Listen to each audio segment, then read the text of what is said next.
তরকারি রান্না করছো? তরকারিতে কোনো লবণই হয়নি।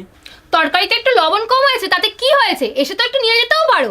তা না খালি বসে বসে আমার খুদ ধরা।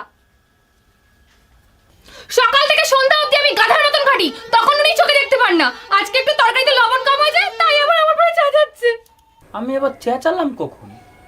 এক কাজ করি, তোমায় একটা মাইক এনে দিই, তারপর সারা পাড়ায় গিয়ে বলে বেড়াও যে তোমার বউ আজকে তরকারিতে লবণ কম দিয়েছে। কেমন? সকাল থেকে সন্ধ্যা অবধি মেয়েরে খাওয়ানো, পড়ানো, স্কুল পাঠানো সব করি, আর আজকে একটু তরকারিতে লবণ কম হয়েছে তাই নিয়ে তুমি আমাকে কত শোনাচ্ছ? বিয়ের আগে গ্রাম শুদ্ধ লোক সবাই বলতো ওর মতো রান্না কেউ করতে পারে না, আর আজকে একটু ভুল করে তরকারিতে লবণ কম দিয়ে ফেলাইছে বলে তুমি আমাকে এত অপমান করলে। অপমান করেছি? আজকে যদি তরকারিতে আমি লবণ কম দিয়েও থাকি তার সব দোষ তোমার, কারণ তোমার পিছনে আমার সারাদিন তেল সলতে দিতে দিতে আমার সময় নষ্ট হয়ে যায়। বুঝতে পেরেছো?